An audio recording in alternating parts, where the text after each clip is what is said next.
their dealings are concerned. اس کو کیسے ٹھیک کیا جا سکتا؟ اس کی وجہ ایک غلط فہمی ہے.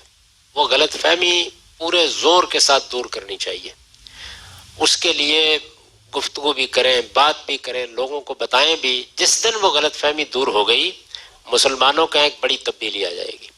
وہ غلط فہمی یہ ہے کہ مسلمان یہ سمجھتے ہیں کہ وہ کسی کا حق مار لیں, کسی کو کم تول دیں, ملاوٹ کر لیں, دھوکہ دے دیں, فریب دے دیں, وہ وعدہ پورا نہ کریں, یہ سارے کام کریں اور کرنے کے بعد عمرہ کرنے چلے جائیں تو معاف ہو جاتا ہے. جو غلط فہمی ہے وہ یہ ہے کہ معاف ہو جاتا ہے, اس لیے کہ انہوں نے یہ سنا ہے کہ اگر آدمی حج کرنے یا عمرہ کرنے چلا جائے تو اس کے نتیجے میں وہ ایسا ہی پاک ہو کے آ جاتا ہے جس طرح ماں کے پیٹ سے پیدا ہوا ہے.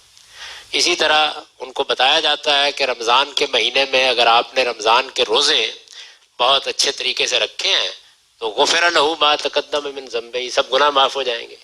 اسی طرح ان کو بتایا جاتا ہے کہ لیلۃ القدر میں اگر آپ رات بھر جاگ لیے تو اس میں بھی سب گناہ معاف ہو جائیں گے. تو یہ غلط فہمی دور کر لیں کہ جو گناہ حج سے, عمرے سے, روزے سے معاف ہوتے ہیں وہ خدا سے متعلق گناہ ہے. بندوں سے متعلق کوئی گناہ معاف نہیں ہوتا. یہ غلط فہمی دور کر لیں. خدا سے متعلق گناہ کیا ہوتے ہیں؟ کوئی نماز رہ گئی, کوئی روزہ رہ گیا, یعنی وہ معاملات جو اللہ اور بندے کے تعلق سے ہیں. تو اللہ رحیم و کریم اور شفیق ہیں, وہ ان گناہوں کو اس ذریعے سے معاف کرتے رہتے ہیں.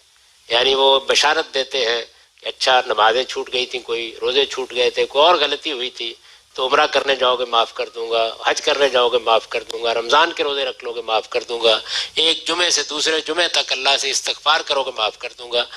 جو بندوں سے متعلق گناہ ہیں وہ نہ خدا معاف کرے گا نہ بندے معاف کریں گے جب تک آپ ان کی تلافی نہیں کرتے.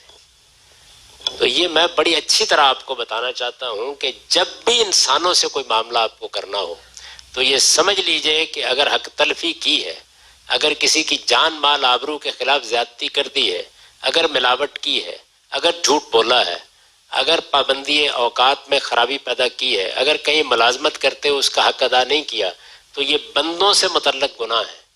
یہ قابل معافی نہیں ہے. یہ نہ عمرے سے معاف ہوتے ہیں, نہ حج سے معاف ہوتے ہیں, نہ روزے سے معاف ہوتے ہیں. ان کے لیے آپ کے پاس ایک ہی راستہ ہے کہ جس کے ساتھ معاملہ ہوا ہے اس سے معافی مانگیے اور تلافی کیجیے. یعنی معافی بھی مانگیے اور تلافی بھی کیجیے.